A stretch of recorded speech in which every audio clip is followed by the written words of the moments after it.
রাতের বেলায় মরা টুনির ভূতের ভয়ে জঙ্গলের সব পশু পাখিরা আতঙ্কে ছিল। রাত হতে গুড্ডির মা গুড্ডিকে বলল, গুড্ডি, তুমি এখন ঘুমিয়ে পড়ো, না হলে মরাটুনির ভূত এসে তোমাকে উঠিয়ে নিয়ে চলে যাবে। মাঝরাতে মরাটুনির ভূত এসে বাচ্চাদেরকে তুলে নিয়ে যায় আর ওদের খেয়ে ফেলে। গুড্ডি তার মায়ের কথা শুনছিল। ঠিক তখনই জঙ্গল থেকে নেকড়ের আওয়াজ ভেসে আসে আর গুড্ডি খুব ভয় পেয়ে যায়। রাতে গুড্ডির মা ঘুমিয়ে পড়লেও গুড্ডির ঘুম আসে না। এরপর সে জানালার পাশে যায় আর ঠিক তখনই একটা আওয়াজ ভেসে আসে, গুড্ডি গুড্ডি ও গুড্ডি গুড্ডি এদিকে এসো, আমি তোমার জন্য চকলেট নিয়ে এসেছি। এরপর গুড্ডি বাইরে আসে আর আওয়াজের পিছু করতে করতে সেখানে চলে যায়। সে এবার এসে দেখে মরাটুনির ভূত বসে আছে। গুড্ডি ভয় পেয়ে সেখান থেকে পালিয়ে যেতে থাকে। ঠিক তখনই মরাটুনির ভূত গুড্ডিকে ধরে খেয়ে ফেলে। মা মা মা, আমাদের গাছে তো অনেক কলা ধরেছে মা।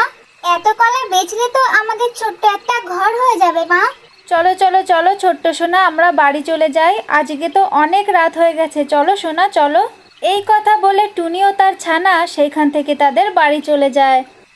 আর মাঝরাত হতেই সেই কলা বাগানে একটা ভয়ঙ্কর ডাইনি চলে আসে। ডাইনি যায় উড়ে উড়ে, নিচে অনেক কলা।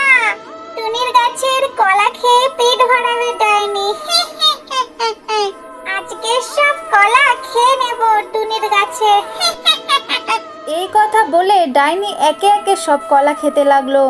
আর কলা খাওয়া শেষ হলে ডাইনি বলে, টুনির কলা শেষ হলো, ভরলো ডাইনির পেট।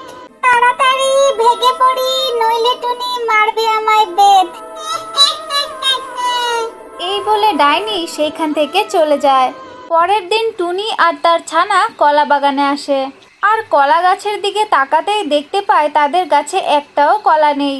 এই দেখে তারা দুজন খুব কান্নাকাটি করতে থাকে। মারে মা, আমাদের কলাগুলো যেন কে চুরি করে নিয়ে গেছে, আমাদের স্বপ্ন যে সব বিফলে গেল। তখনই সেইখানে সেই ভয়ঙ্কর ডাইনিটি চলে আসে আর টুনির কান্না দেখে ডাইনির অনেক মায়া হয়। আর ডাইনি তার জাদু শক্তি দিয়ে টুনির কলা গাছে আবার কলা ফিরিয়ে দেয় আর ডাইনি সেইখান থেকে চলে যায়। টুনি ও তার ছানা তাদের গাছে পুনরায় আবার কলা দেখে অনেক খুশি হয়। সেই কলাগুলো টুনি ও তার ছানা বাজারে বিক্রি করে তাদের একটা ছোট্ট স্বপ্নের বাড়ি বানায়। আর এরপরের থেকে টুনি ও তার ছানা তাদের স্বপ্নের ঘরে সুখে শান্তিতে বসবাস করতে থাকে।